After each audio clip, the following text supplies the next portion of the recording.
은혜와 평강과 축복이 예배에 오신 모든 일본 성도님들께 함께 하시기를 기원합니다.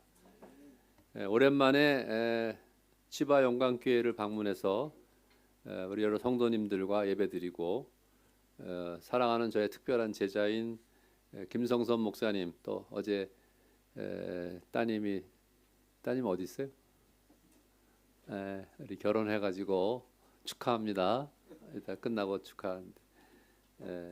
가족들을 만나게 되어서 옛날에 우리 김 목사님 가족하고 우리 가족 제 두 딸과 아내 넷이 이렇게 저 멀리 산에 알프스도 여행하고 너무 좋은 경험이 다 있는데 기억하는지 모르겠네요. 딸들이 너무 기쁘고 하나님께 감사 영광을 돌리고 싶습니다. 저는 이후정 목사인데 김성선 목사님의 선생으로 제가 가르쳤고 그 후에 제가 지난 4년 전에 감리교 신학대학교 총장직을 하나님이 맡기셔서 참 부르심을 받아서 은혜 중에 4년을 잘 섬기고 이제 임기를 마치게 되어가고 있습니다. 앞으로 나아갈 길도 주님의 손에 맡기면서 기도하는 중에 이렇게 일본에 올해 4번째 방문하게 되었습니다. 일본에 이렇게 학교와 교류 협력을 하느라고 지난 1월 달 또 8월 말에는 제가 감리교 갱신회 웨슬리 갱신회 전국 모임에서 신주쿠 교회에서 그때 제가 특강을 맡아서 일본 분들 앞에서 제가 강의를 하느라고 8월 말에 그리고 최근에 후쿠오카에 있는 오리오 아이신 대학 단기 대학에 가서 설교하고 거기 학교와 교류하면서 방문하고 이어서 나가사키에 있는 가스오 대학이라고 여자 대학인데 감리교 선교사들이 여자 선교사님들이 세운 학교인데 그래서 우리 학생들 대상으로 설교도 하면서 교류하고 나서 이렇게 마지막으로 이제 또 12월 중에 올 일은 없죠. 오늘이 17일인데 우리 일본에 또 우리 저희 학생들이 선교 동아리가 방문을 해서 우리 김성선 목사님 교회에서 화요일 날 저녁에 통역하는 분 좀 힘드시겠지만 이해해 주시고 오게 된 경위를 지금 말씀을 드렸습니다. 이렇게 해서 오게 돼서 너무 기쁘고 오래간만에 우리 이 교회에 와서 예배드려서 마음이 참 기쁘고 여러분들 이렇게 많이 일본 분들 오셔서 예배드리는 게 너무 마음에 감동이 돼서 참 성령의 감동이 돼서 눈물도 나오고 마음이 너무 기쁩니다. 우리 일본은 섬나라여서 일찍부터 배로 항해하는 일이 많았습니다. 지금은 고속철도, 비행기로 여행을 하기도 하지만 배를 타고 여행하는 것은 매우 위험하기도 하고 풍랑을 만날 수도 있었던 것입니다. 우리가 사도행전 본문 말씀을 읽어보면 사도 바울의 전도 여행을 대하게 됩니다. 오늘 본문은 바울이 2000년 전이죠. 바울이 제3차 선교 여행을 마치고 예루살렘으로 돌아가는 행로를 기록하고 있습니다. 밀레도라는 곳에서 에베소로부터 온 에베소라는 소아시아에 있는 지금 터키에 있는 중요한 교회인데 바울이 거기서 전도해서 교회를 세웠어요. 에베소의 교회에서 온 교회 장로들과 만나서 훈계하고 권고 또 위로 그리고서 작별을 하게 됩니다. 20장에 보면은 바로 전장에 사도행전 무릎을 꿇고 바닷가에서 모두 함께 기도하면서 눈물로 근심과 슬픔을 나누면서 바울 사도의 목을 끌어안고 입맞추면서 작별을 한 내용이 나옵니다. 그리고는 배를 타고 행선해서 오늘 본문의 21장 1절 이하는 여러 섬들을 지나서 수리아, 지금의 시리아를 말하는 거죠. 전쟁 중인 시리아 지방을 지나서 두로라고 하는 유명한 도시가 있었습니다. 거기는 지금의 레바논이 있는 데입니다. 현재 레바논 두로를 지나서 예루살렘까지 가는 가이사랴로 해서 예루살렘까지 가는 긴 항로를 지금 오늘 본문의 말씀이 기록하고 있습니다. 이 항해는 어떠한 목적으로 하고 있나요? 바울 사도는 복음을 전하고 하나님 나라를 위해 교회를 세우기 위해서 이 선교 여행을 했고, 마지막에 이제 예루살렘으로 해서 로마까지 가게 됩니다. 개인적인 목적이나 어떤 사업을 위해서 그가 여행한 것은 물론 아니죠. 특별히 이번에 바울 사도의 여행은 매우 위험한 일들이 기다리고 있는 여정이었음을 본문 말씀은 잘 알려주고 있습니다. 예루살렘에서 바울을 기다리고 있던 일들은 잘못하면 생명을 잃을지도 모르는 험난한 미래를 품고 있었던 것입니다. 그래서 가이사랴라는 도시에 바울이 이르렀을 때 본문 말씀에 보면 전도자였던 빌립 집사, 빌립이라는 집사가 있었는데 거기서 일어난 일들은 우리에게 큰 감명을 오늘 주고 있습니다. 아가보라고 하는 이름을 가진 선지자, 예언자가 유대 땅으로부터 가이사라는 항구 도시인데, 가이사라는 것은 로마 황제의 이름이에요. 가이사, 아구스투스 카이사르, 이게 라틴어인데 가이사의 이름으로 도시를 만든 가이사라고 하는 아름다운 도시가 있습니다.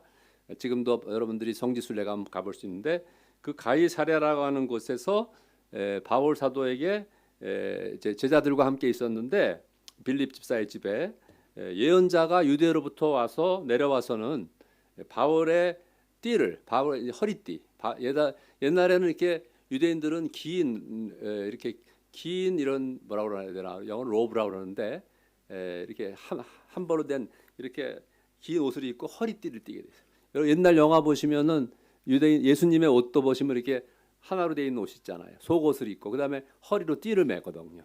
근데 이제 바울의 허리띠를 가져다가 이 아가보라는 선자가 바울의 허리띠, 여러분 허리띠 다 맸잖아요. 여성분들은 안 맸을지 모르겠는데 그 허리띠를 가져다가 자기의 수족, 이 예언자가 자기의 손과 발을 그 바울의 허리띠로 묶고 잡아매고 말하기를, 이렇게 말했습니다. 성령께서 말씀하시되 예루살렘에 가는데, 예루살렘에서 바울이 이렇게 결박되어서, 물론 바울은 이제 결박됩니다. 그 이후에 읽어보시면 이방인은 그때는 로마를 말하는 것입니다. 로마는 이방 나라, 이방은 다른 나라라는 뜻이에요. 이방인들의 손에 넘겨주는 무서운 일이, 바울이 죽을지도 모르는 그 무서운 일이 기다리고 있다고 예언을 하게 되는 것입니다. 본문의 말씀은 우리가 사도행전인 본문을 쭉 읽다 보면 바울 사도는 수많은 박해와 위협들을 겪으면서 계속 선교여행을 3번 다녔고, 마지막 선교여행은 로마까지 가는, 오늘 본문의 말씀에 의하면 다녔어요. 몇 번 죽을 뻔하고 돌멩이에 맞아서 다 죽을 뻔한 걸 갖다가 다시 데려다 놓으니까 다시 살아나고 뭐 그런 일이 있었거든요. 뭐 수도 없이 매도 맞고 빌립보 감옥에 갇혀서 그냥 채찍과 문매를 맞고 찬송하는 중에 욕터가 흔들리는 일, 별난 일들, 놀라운 일들이 사도행전에 기록되었습니다. 그런데 또 한 가지 위험은 바다 위로 배를 타고 다니는 지중해는 여러분들 가보시면 이제 아름다운데, 북아프리카, 유럽 사이에 지중해라는 큰 바다가 있는데, 이스라엘의 서쪽은 지중해를 끼고 있어요. 그걸 그레이트 시, 대해라고 그랬어요. 옛날에는 대해, 큰 바다. 그 지중해 바다로 배를 타고 이렇게 쫙 여행을 다니는 거예요. 2000년 전에. 지금하고 달라요. 그런데 우리가 오늘 우리의 인생을 돌이켜보면, 제 인생도 이제 68세가 다 됐는데, 마치 이렇게 배를 타고 항로, 배가, 항이라고 하는 건 이제 배가 항해한다는 거 아니에요. 항구, 항로, 공항, 이 항로를 타고 따라서 가는, 배를 타고 가는 것과 같다. 인생은 배를 타고 가는 것과 같다. 목적지가 있다. 그런데 그 목적지는 우리가 무덤에 들어가고 죽는 것이 우리 인생의 목적일까요? 아니죠. 우리 앞에 어떤 일이 기다리고 있는지 우리는 다 알 수 없습니다. 그러나 우리 인생의 목적지는, 영어로는 destination이라고 해요. destination. 영어로 destiny라는 말은 운명이란 뜻이에요. destination이라고 영어로 하면은 그거는 목적지란 뜻이에요. 그러니까 비행기를 타면 what is your destination? 당신의 목적지가 어딥니까? 하는 걸 데스티네이션이라고 그래요. 예? 근데 우리의 인생의 목적지, 제가 비행기를 타고 인천공항에서 어저께 출발해서 나리다 공항까지 한 2시간 반 오는데 출발지가 있고 목적지가 있어요. 그렇죠. 예. 근데 이 비행이나 뭐 배로 타는 항해나 다 불안하고 위험하고 알 수 없는 일이 기다리고 있어요. 우리가 사는 인생은 실로 고통과 또 불행과 어둠, 슬픔, 탄식, 또 우리가 예측할 수 없는 일들이 우리에게 닥쳐옵니다. 그러나 우리의 목적지가 어디냐? 이 세상에서 인생이 끝나는 것이 아니라 보이지 않는 이 세상을 넘어 영원한 하나님의 나라, 천국. 거기에는 여러분들을 위해서 하나님께서 안식과 평화를 준비하시고 또 여러분들 믿음을 가지고 구원받고 승리하면 축복된 말할 수 없는 기쁨의 나라, 축복의 땅이 여러분들을 향해서 지금 기다리고 있다는 것을 믿으시기 바랍니다. 아멘. 아무리 슬픔 탄식이 많아도 이 땅에서 끝나는 거예요. 하늘나라에는 슬픔 탄식 눈물이 없어요. 눈물을 씻겨준다 그랬어요. 요한계시록에 보면. 그때 우리는 신앙을 가지고 하늘나라에 관한 조건이 뭡니까? 돈으로 들어갑니까? 여러분들 공로로 들어갑니까? 그리스도를 믿고 하나님이 주시는 은혜를 받은 사람은 다 하늘나라에 다 들어가는 거예요. 신앙으로 이러한 인생의 모든 어두운 그러한 역경과 시험과 마귀의 공격과 이런 모든 것들을 하나하나 물리쳐 승리하고 통과해 나갈 때, 제가 비행기를 타고 어저께 밤에 나리다 공항에 10시에 도착했습니다. 원래 9시 예정이었는데 인천공항에서 아시아나를 탔는데 어저께 서울에 눈이 오고 막 추워가지고 영하 3도 4도 내려가니까 비행기에 얼음이 다 이렇게 얼어가지고 비행기가 뜨지 못하는 거예요. 그래가지고 비행기 다 탔는데 글쎄 기장 그 캡틴 뭐라고나 그 비행기의 그 기장이 말하기를 지금 못 떠납니다. 이 아이스 브레이킹, 아이스 멜팅 다 제설 작업을 하는데 한 10분, 20분 걸린다는 거예요. 실제로 1시간 걸렸습니다. 그래서 1시간 후에 통역이 잘 되는지 모르겠습니다. 비행기를 타고 1시간 후에 출발해서 우리 나리다 공항에 10시에 도착했어요. 도착했는데 어떤 일이 있었는가 하니 제 아내가 책을 보다가 신앙 서적을 보다가 내가 그랬어요. 잘 챙겨라 그랬습니다. 제 옆에 앉았는데 근데 신앙 서적을 우리 집사람이 예전에도 한번 그런 적이 있었거든요. 이 그 앞좌석에 그 포켓에다 넣어가지고서 두고 내린 적도 있어요. 그래서 내가 항상 제가 쳐들어 여기 없으니까 얘기하는 건데 이거 잘 챙겨 그랬더니 뭐 정신을 못 차리는 거야. 근데 내려서 막 한참 걸어 나오다가 책을 놓고 온 거예요. 어디다가 여보 책을 안 가져왔대. 그래서 그럼 빨리 가봐. 지금 계속 사람들이 나오고 있으니까. 그래가지고 막 책을 가지러 비행기로 다시 돌아가는 거예요. 막 빠른 걸음으로. 저는 또 가방이 있어가지고 뒤를 따라가는데 제 아내가 발이 굉장히 빠르거든요. 저보다 운동하기 때문에. 막 가는데 화장실에 들어갔던 화장실까지 갔는데 그 앞에 한두 명이 앉아 있는 거야. 우리 비행기 탔던 사람. 근데 제가 정신을 못 차려. 저 당황해가지고 제 아내를 잃어버렸어요. 그래가지고 그 나리다 공항에서 다시 그 길로 쫙 갔어요. 제 아내가 사라져 버렸어요. 그래서 제가 놀라가지고 아내를 잃어버렸구나. 이게 통역이 잘 되는지 모르겠는데 그래가지고 제 아내를 막 불렀어요. 여보 한 10번을 불렀어요. 10번. 그런데도 제 아내는 어디 갔는지 없는 거예요. 이렇게 인생이라는 게 참 굉장히 참 뭐라 그래야 되나 위험하다. 근데 결국 찾았습니다.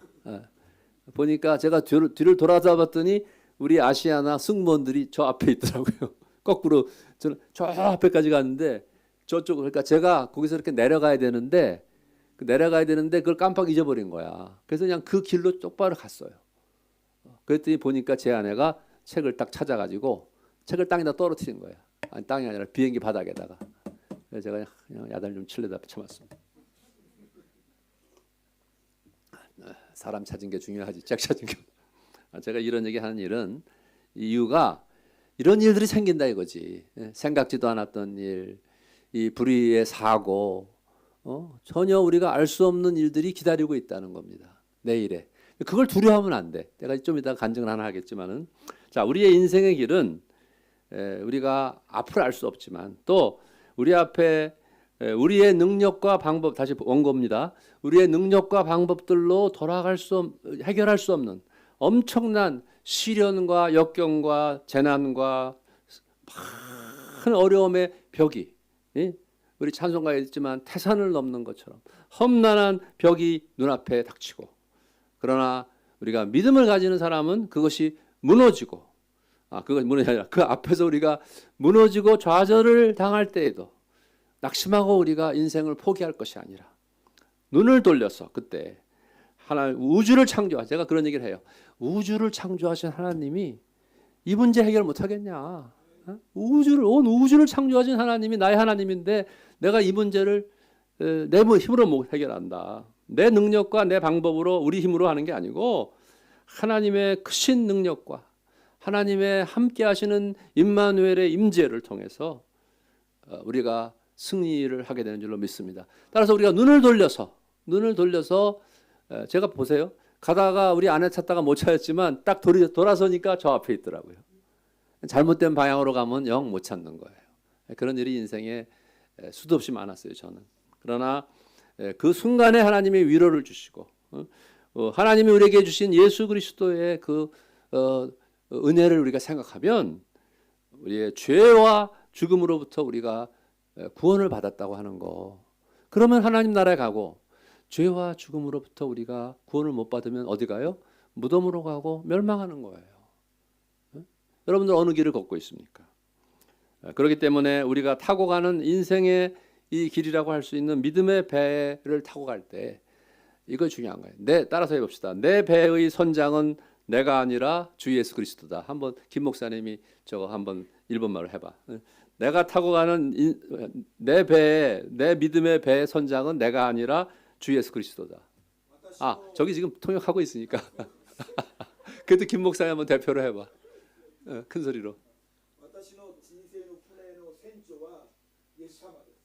아멘. 여러분들, 내가 내 삶의 주인이 나다. 이게 어리석은 생각이에요. 내 마음대로 되는 게 아니야. 그걸 내가 좀 이따 간증을 좀 하려고 그래요. 자, 마지막으로 오늘 말씀에 보면 성령께서 말씀하시고 예언하시고 권고하고 가이드를 해주고 계시는 거예요.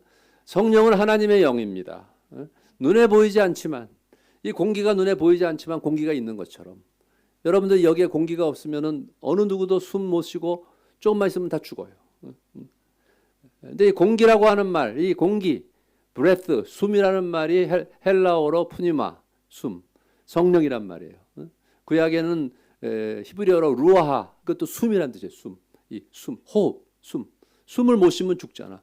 한국말로는 목숨을 잃는다. 목의 숨이라고 해서 생명을 한국말로는 목숨이라고 그래요. 일본말로 뭐라 하는지 모르겠지만. 그런데 성령은 우리들에게 하나님의 생명의 숨을 주시는 거예요.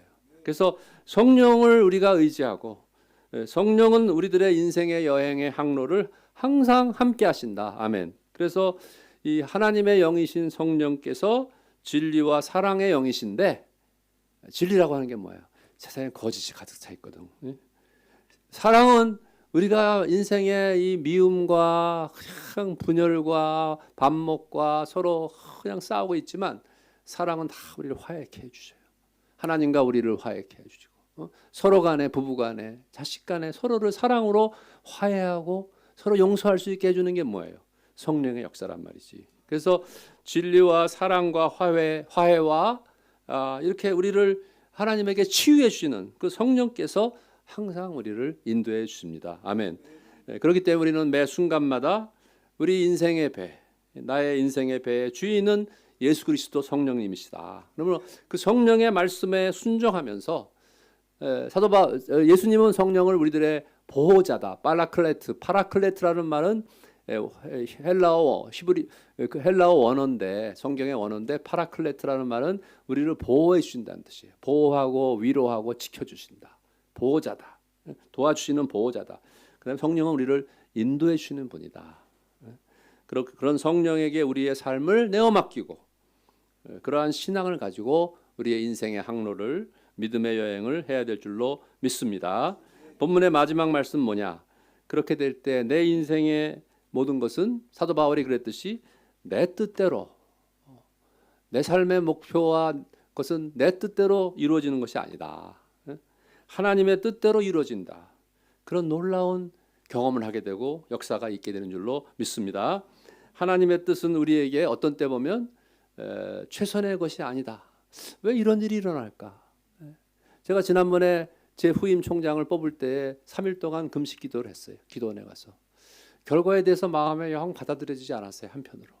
사실 제가 지지했던 후보가 안 됐거든요. 제 후배인데. 그래서 이게 하나님이 왜 내 기도를 안 들어주시나? 그게 아니에요. 하나님의 계획이 있는 거예요. 나중에 알게 됐어요. 우리에게 당장에 어떤 일이 일어날 때 왜 이런 일이 일어날까? 좀 이따 제가 간증하겠지만 제 딸의 이야기 하겠지만 이게 왜 나는 이게 최선이라고 생각하는데 최선이 아니거나 때로는 악하게 보이는 bad thing, 나쁜 일이 일어난단 말이에요. 그럼 왜 이런 일이 나한테 일어나나? 그러나 그 속에는 하나님의 손길이 숨어 있는 거예요.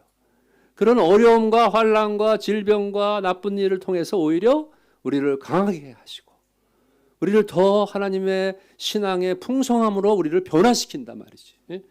그래서 모든 것이 합력하여 선을 이루게 되는 줄로 믿습니다.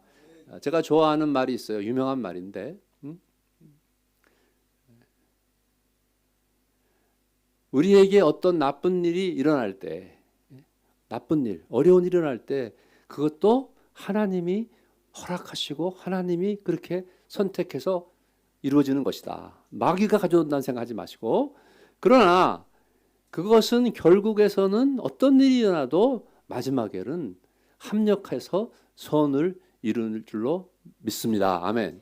그러니까 우리가 나쁜 일이 생기면 이건 나쁘게 끝날 거다.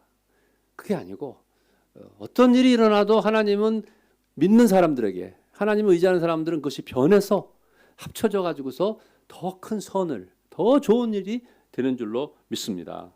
그렇지 사도 바울의 여기서 사도 바울을 막 말리잖아 못 가게 그렇죠? 그래서 안 갔으면 어떡할 뻔했어요. 큰일 나지. 바울은 하나님의 성령의 인도하심은 예루살렘에 가서 로마까지 가는 거였어요. 바울은 로마에서 순교했습니다. 60년대. 근데 이렇게 하나님의 손길이 있어요. 인도하심이 있어요. 그것은 선하게 되는 거예요. 아무리 악하게 보여도 선으로 마지막에 이루어지는 겁니다. 하나님을 기쁘게 하는 일들이 이루어지는 거예요. 그래서 우리들의 신앙의 항해와 항로는 하나님의 인도하심 속에 있다. 그건 하나님이 축복을 주신다 반드시. 여러분 믿고 고백해야 돼요.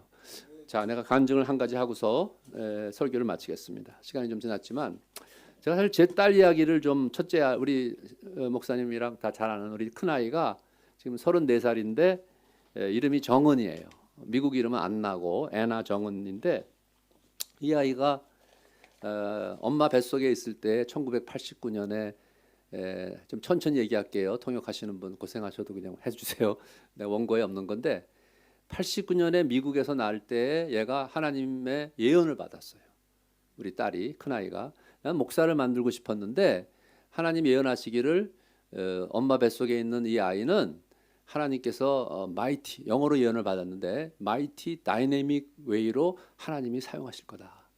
mighty라고 하는 거는 힘센다, 능력이 능력이란 뜻이에요. might라는 게 영어로는 힘이란 뜻이거든. 그다음에 dynamic이라고 하는 건 뭔지 알? 다이나믹하다.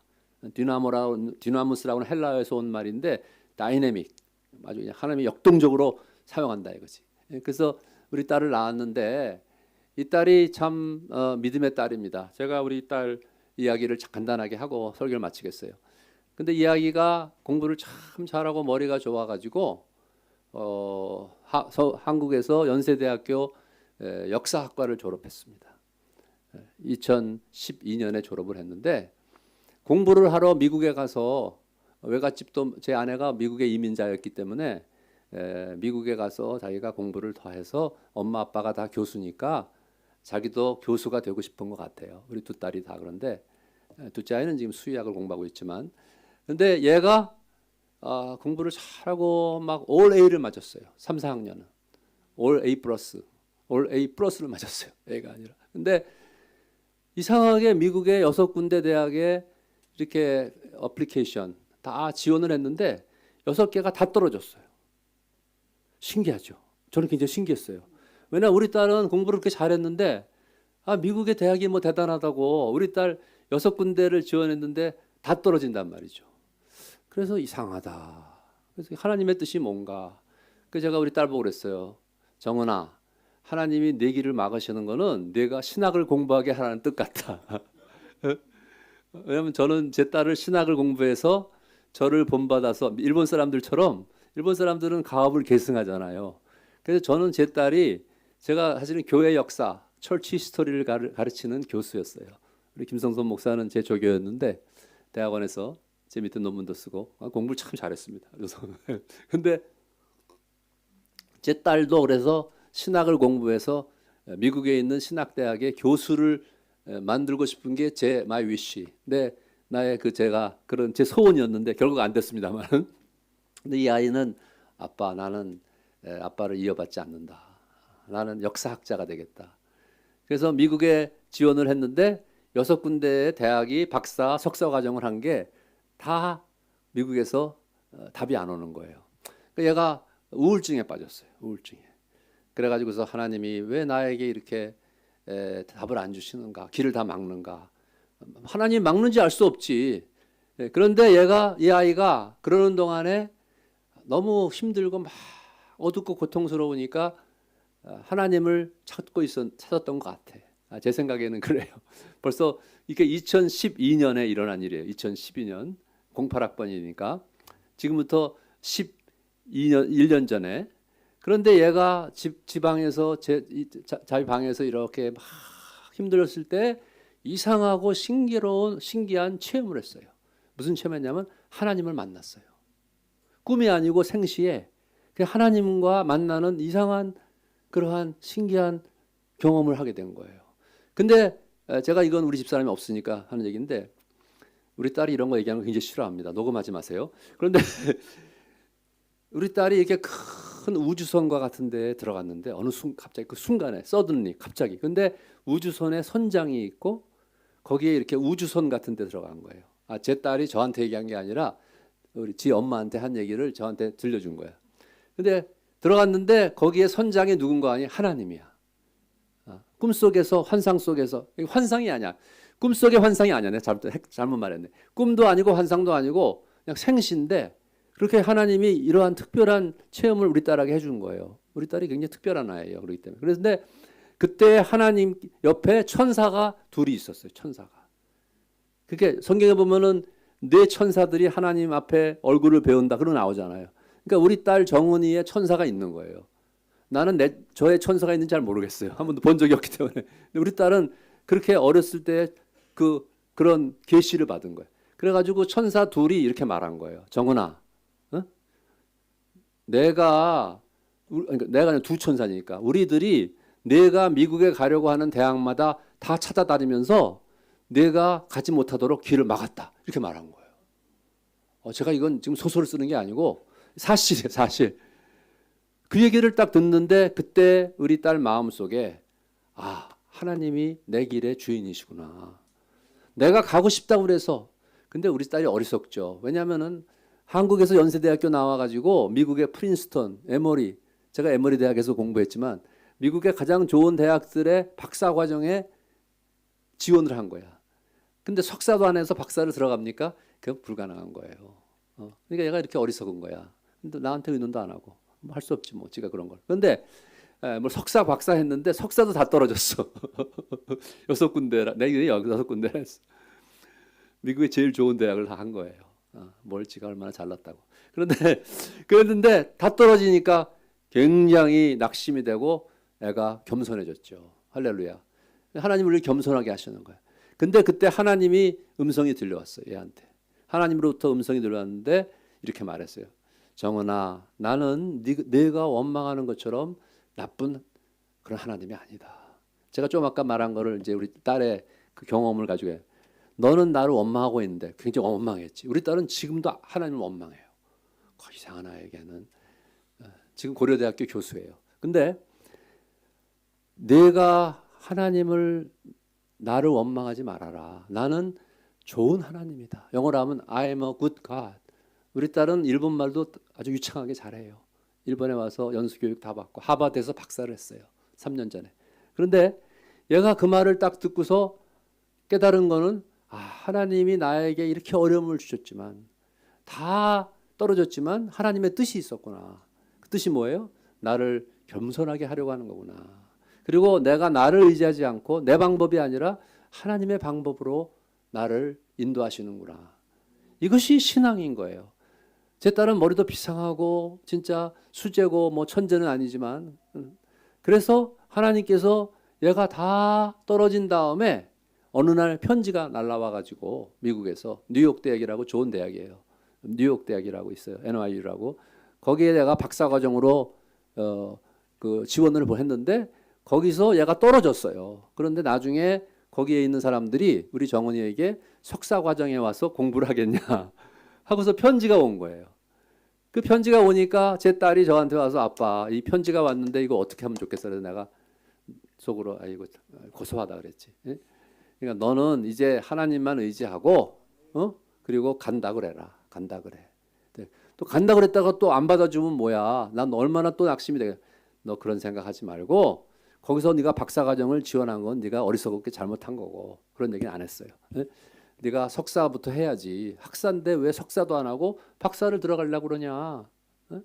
그래서 그 학교에서 우리 정원이를 받아서 제 딸이 NIU에서 2년 동안 글로벌 히스토리, 글로벌 역사로 2년 석사과정을 하고 세상 사람들이 가장 가고 싶어하는 학교고 최고의 학교인 미국의 하버드 대학의 PhD 박사과정에 2014년에 입학을 했습니다. 그것도 뭐 진짜 굉장히 어려운 그 과정을 거쳐서 하나님의 은혜로 들어가서 7년 동안 전액 장학금으로 생활비까지 다 받고 집에서 일전 한 푼 가져가지 않고 7년을 거의 한 7억 가까이 드는 공부를 다 마치고 그리고 나서 지난 3년 전 2003년 전이면 언제입니까? 2020년에 졸업을 했어요. 2020년에 20년인가 21년인가 나 잘 모르겠어요. 하여튼 졸업을 했는데 그런데도 이 딸은 계속 원망을 하는 거야. 왜 원망하냐면 빨리 어디 대학교 교수직이 되지 않으니까. 지난 3년을 원망하다가 이번에 마지막으로 최근에 미국의 좋은 주립대학인 일리노이 대학의 동아시아 언어 문화학과에 정식으로 교수로 임용이 되었습니다. 현재로는 고려대학의 초빙 교수로 국제학부에서 중국 아이들을 가르치고 있습니다. 근데 지난번에도 우리 딸이 아빠 나는 왜 이렇게 몇 번씩 떨어져? 미국의 좋은 대학에 몇 군데 떨어졌지? 중국 홍콩의 중문대학 좋은 대학인데 거기도 떨어졌지? 서울에 있는 좋은 대학 2군데도 떨어진 게 이제 마지막 인터뷰까지 가서 이렇게 다 교수직에 떨어지는 거예요. 이번에 고려대학에 지난 9월 달부터 가르치기 시작했는데 그것도 자기가 생각지도 않았는데 고려대학에서 갑자기 전화가 와고 연락이 와가지고 이스라엘에 갔다가 돌아왔어요. 이스라엘 히브리 대학에 가서 이제 포스닥 펠로우를 했는데 그런데 그 5월 달에 연락이 왔어요. 제가 미국의 웨슬리 대학이라고 저기 워싱턴의 웨슬리 신학대학 가서 제가 설교를 하고 그랬는데 거기 채플에서 그때 마침 그때 이제 연락이 왔는데 그래서 하나님의 뜻이 뭐냐? 하나님의 뜻은 내가 내 힘으로 내 방법으로 내가 잘나서 하나님이 너를 쓰시는 게 아니다.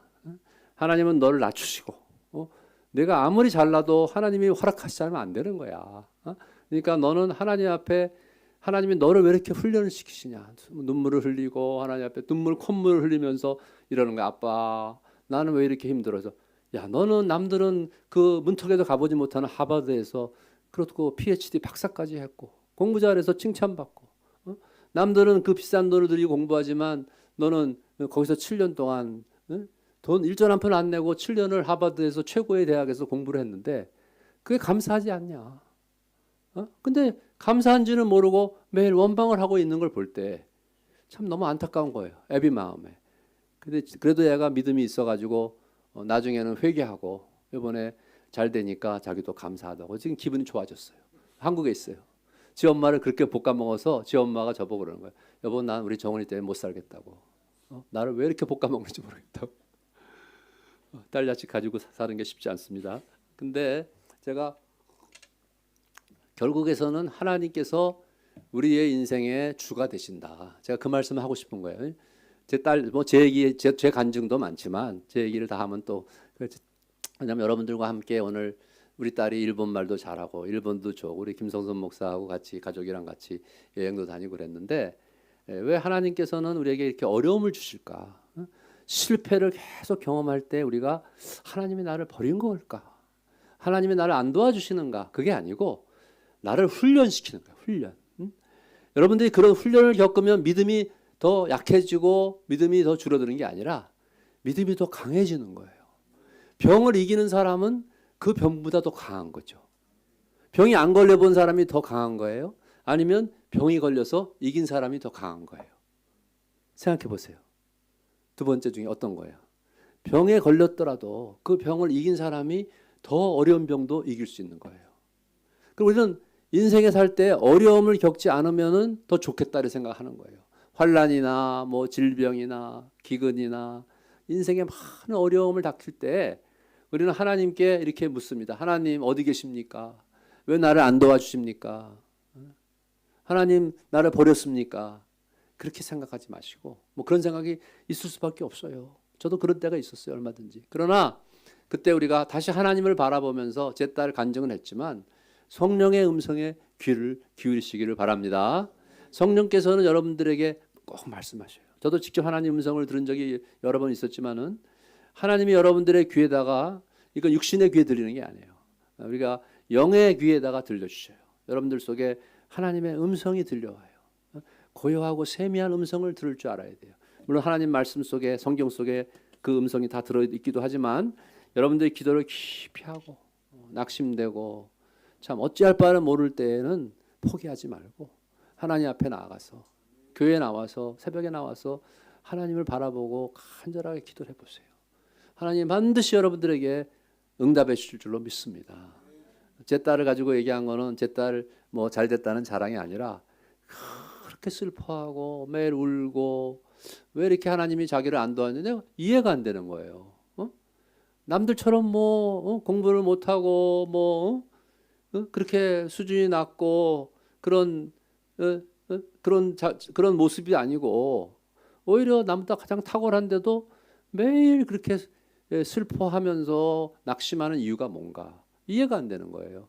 내가 이렇게 말해요. 너는 하나님의 뜻을 따르고 너 자신의 문제로 네가 스스로 고민하지 말아라.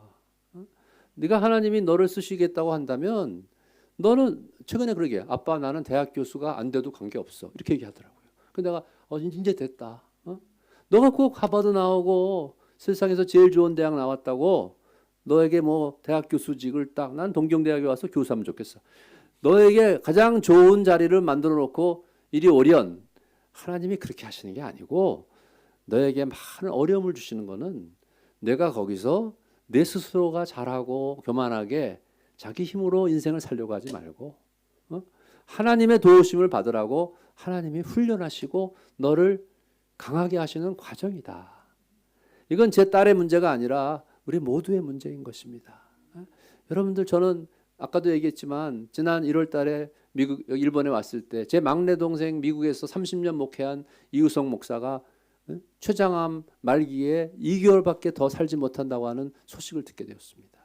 우리 김 목사님하고 이영규 목사하고 같이 좀 며칠 온천에 쉬러 갔는데 하루 제가 너무나 충격을 받고 도대체 하나님 앞에 왜 이런 일이 나한테 일어납니까?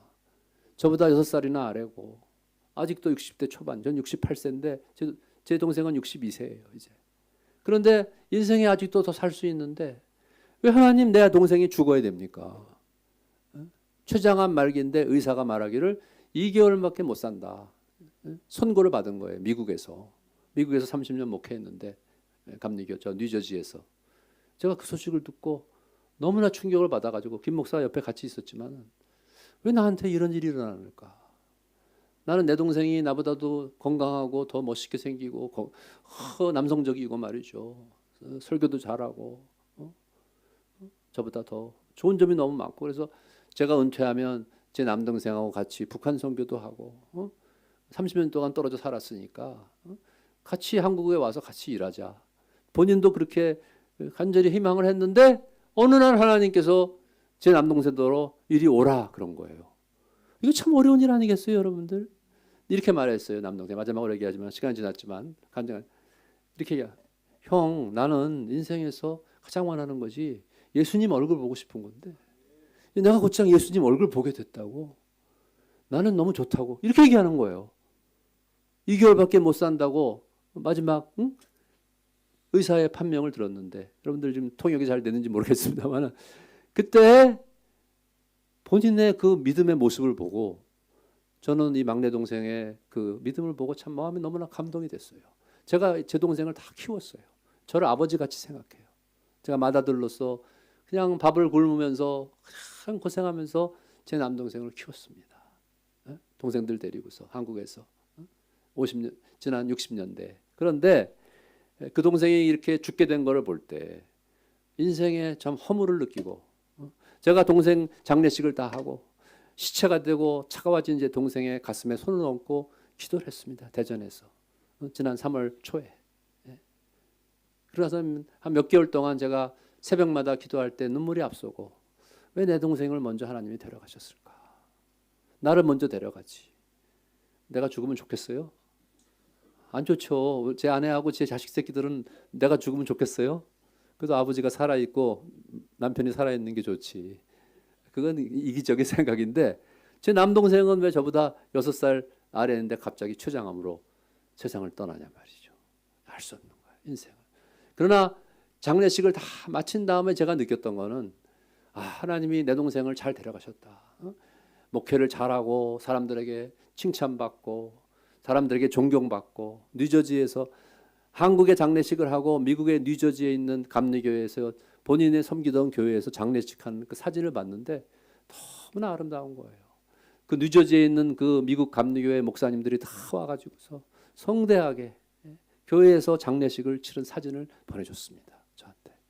제가 지난 4월에 그 미국에 방문을 하러 가서 뉴저지에 가서 제 남동생이 목회하던 그 교회 목사관에 제 처제 뭐라 그럴까 제 제수 제 남동생의 부인하고 애들이 있는데 방문했었어요. 마음의 감동이 많이 오고 마음이 아팠어요. 그러나 인생의 모든 것이 내 손에 있지 않구나. 저는 제 동생과 같이 뭔가 더 일하고 싶었는데 제가 몇 살까지 살지 모르겠지만 하나님이 불러가시는데 어떻게 하겠는가 말이지. 자, 제가 말씀드리는 이유가 뭐냐. 내 인생의 주인은 내가 아니라 이거죠. 내가 내 인생의 주인이면 내 마음대로 다 할 수 있는 거예요.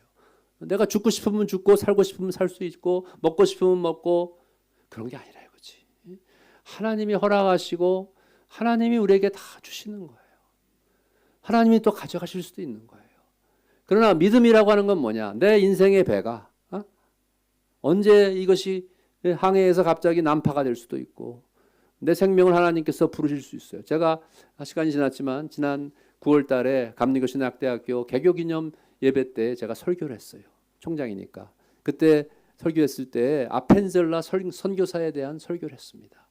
아펜젤라 선교사는 일본을 거쳐서 한국의 복음을 처음 가져온 감리교 선교사였습니다. 젊은 나이 20대에 왔어요. 그러나 오래 살지 못했어요. 한국에서 복음을 전하다가 생애를 다 불사르고 아주 젊은 나이 40대 초에 군산 앞바다 서해안 군산 앞바다에서 일본 배가 두 대가 서로 충돌을 해서 아펜젤라 선교사가 탔던 배가 더 큰 배였는지 모르지만 두 일본 배가 일제시대니까 그때가 한국에 그러니까 그것이 1905년인가 1902년쯤 됐어요. 두 배가 충돌하면서 배가 난파가 됐어요. 아펜젤라가 탄 배가. 그래서 배가 가라앉는데 아펜젤라 선교사는 젊고 아직도 수영도 잘하고 얼마든지 살 수 있는데 한국 사람 조수 한 명과 미스터 킴인가 누구 남자인데 또 어린 중학생인가를 데리고 목포로 가고 있었어요. 제물포에서. 제물포는 인천입니다. 인천에서 제물포에서 목포로 가던 배에서 군산 앞바다에서 이렇게 안개 속에서 아무것도 안 보이는데 일본 배를 타고 가고 있었어요. 그때는 일본 배밖에 없었으니까. 일제시대니까. 식민지 시대. 그런데 그 사람들을 구하기 위해서 자기 생명을 바치고 같이 갔던 미국 사람은 살아났어요. 수영. 그 사람이 쓴 증언이 있습니다. 바다에 수장되었어요. 젊은 나이에. 한국에 처음 왔던 감리교 선교사. 사실 이 교회 감리교인데 여기 뭐 일본에서는 이제 감리교, 뭐 장로교 이제 더 이상 하지 않지만 제가 그 얘기를 하면서 우리 학생들한테 얘기했습니다. 여러분들 신학교에서 공부하는 우리 학생들에게 여러분들의 생명이 하나님에게 맡겨야 됩니다. 언제 부르실지 모르지만 이렇게 위대하고 아름답고 고귀하고 희생적인 헌신의 삶을 우리 선배 아펜젤라 선교사는 우리 감리교 신학대학의 창설자입니다.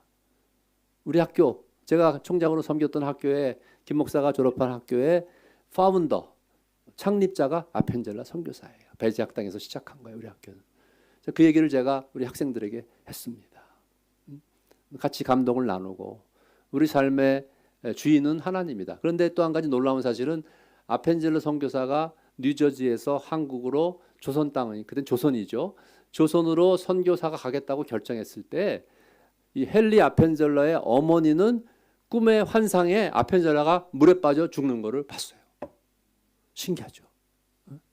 자기 아들이 한국에 조선 땅에 가는데 그 어머니가 자기 딸이 선교사로 가서 한국에서 물에 빠져 죽을 거를 하나님이 미리 보여주신 거예요. 그거 신기하잖아요. 그래서 막 불안해하면서 내 아들을 어떻게 저 머나먼 조선 땅으로 보내겠는가. 그 어머니의 마음에.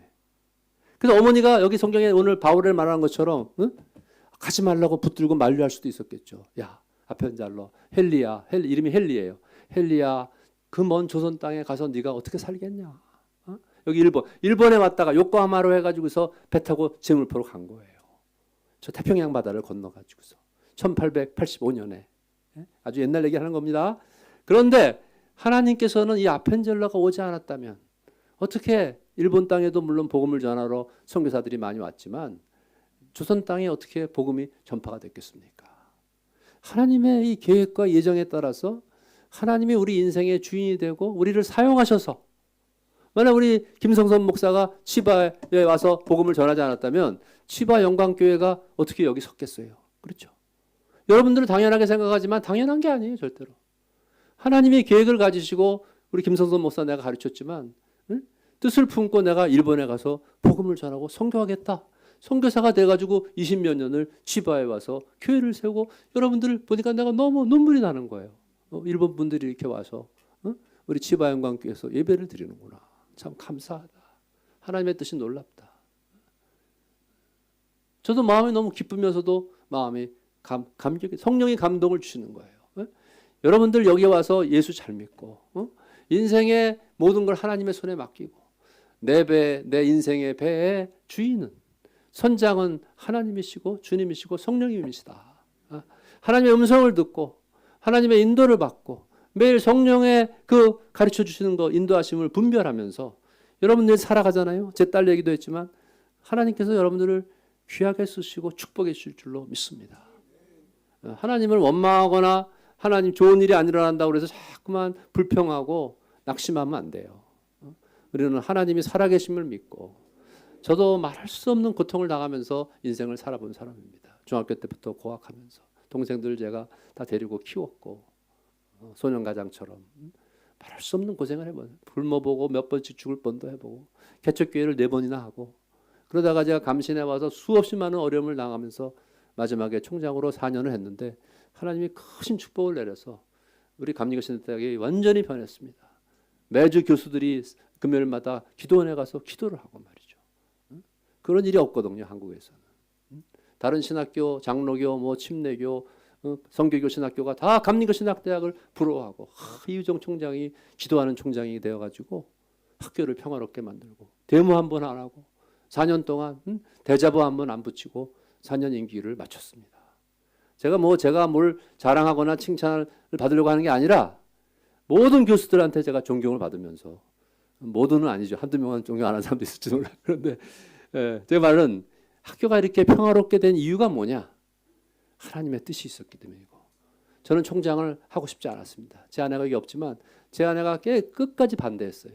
당신은 총장으로서 적합한 인물이 아니고 건강도 안 좋고 능력도 없고 또 행정가도 아니니까 절대로 총장하지 마시오.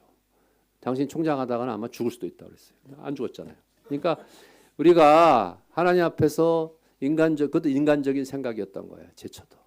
하나님께서 제 안의 마음도 바꿔주셨어요. 제 안의 마음에 하나님께서 성령의 감동을 주시면서 눈물로 마음을 돌이키고, 여보, 당신은 총장에 나가서 하나님 뜻을 따라서 하라. 내가 더 이상 당신 반대하지 않겠다. 제쳐가 얘기했어요. 그러면서 한 얘기가 뭐냐 하면, 시간이 지나갔지만 내가 또 여기 오지 않을 테니까, 또 이런, 설교하러 이렇게 하지, 오늘 부흥회라 해야 되겠네. 아내가 없으니까. 제 아내가 저거 뭐라, 여보, 당신은 총장하면서 학교에서 월급 받지 말고 학교에서 받은 모든 당신 봉급을 학교에다 다 기부하시오. 그게 하나님의 뜻이요. 그렇게 제가 지난 4년 동안 학교에다가 제가 받은 월급을 다 기부했습니다. 1년에 1억씩. 얼마나 좋은 일입니까? 하나님께서 기뻐하신 일이 아니겠어요? 제가 하나님께 1년에 1억씩 학교에다가 기부를 했습니다. 제가 학교에서 받은 돈 전부를 갖다가 다 모아서 학교에다 다 다시 기부를 했어요. 그러니까 하나님이 기뻐하셔가지고 최근에는 어떤 원로 목사님이 35억을 학교에다 기부했습니다. 그리고 5억씩 학교에 시설들을 해준 큰 교회 목사들, 만락교회 무슨 저기 열린교회에서 5억씩 들여가지고 학교에 기부했죠. 용문산 기도원이라고 저기 김천에 있는 유서 깊은 아주 역사적인 기도원도 감신에 기부를 했습니다. 감신에다가 다 기증을 했어요. 이런 일들이 왜 일어나느냐? 하나님께서 우리에게 희생하고 헌신하고 내 마음대로 내 뜻대로 내 삶의 주인은 내가 아니다. 만약 제가 제 아내 얘기 듣고서 총장을 안 하겠다고 그랬으면 어떻게 할 뻔했어요? 뭐 어떻게 하면 난 좋죠. 개인적으로 편하고 총장하는 게 얼마나 힘든데. 그러나 자기가 편하고 자기가 잘 되고 자기의 이익을 위해서 사는 사람에게 하나님이 축복하지 않습니다. 자기의 유익을 포기하고 하나님께 내 삶을 바치고 내가 가지고 있는 것을 하나님이 기뻐하시면 다 드려야 됩니다. 내 건강도 내 물질도 내 시간도. 그럼 하나님이 기뻐 받으시는 거예요. 희생의 제사를 드리면은 예수님은 희생의 제사를 완성시킨 분입니다. 십자가에서. 이제 얼마 있으면 성탄절이 오지만 여러분들 함께 우리가 성탄절의 은혜를 받고 제가 오늘 긴 설교를 했지만 우리의 인생을 하나님께 바치자 이거죠. 그러면 내가 죽더라도 그거를 내가 뒤로하지 않고 바울 사도처럼 내 생명을 하나님께 드린다고 했을 때 아마 김성선 목사도 여기 선교사로 올 때는 그런 마음으로 왔을 거예요. 내가 일본에 가서 내가 내 생명을 일본에 바치겠다. 아직까지 안 죽었으니까 다행이지만 바치겠다. 사모님 웃으시는 거 봐. 남편을 데려가는 거 원하지 않겠지. 그런 사모가 어디 있겠어요. 근데 제 남동생은 죽었다니까요. 하나님에게 우리 삶을 드립시다. 슬퍼하지 말고. 제가 얘기했잖아요. 저는 제 남동생이 죽은 거가 이제 마음에 슬프지는 않아요. 눈물은 나오고 그래도 감사해요. 제 남동생이 그렇게 사람들에게 존경받고 사랑받고 인생의 가장 영원한 프라임, 가장 자기의 최선의 삶을 다 살고 난 부러워요. 제 남동생이. 여러분 웃으시지만 그렇지 사실이에요. 늙지도 않고 고생도 안 하고 일찍 죽었으니까 좋지 뭘 그래. 그런 말하면 그 마누라가 가만히 있지 않겠지만 그러나 여러분들 우리들의 인생의 모든 거는 우리 판단대로 되는 게 아니고 하나님께 드려야 돼요. 제가 오늘 긴 설교를 했습니다. 그러나 우리가 같이 하나님의 은혜를 감사하고 여러분들 일본 분들이신데 이 나라의 복음을 전하고 하나님 얼마나 기뻐하시겠어요. 우리 김 목사님과 함께 치바영광교회의 큰 축복이 새해에 있을 줄로 믿습니다. 우리 연말인데 같이 기도하시면서 성탄절 맞이하길 바라면서 말씀에서 마치겠습니다. 이따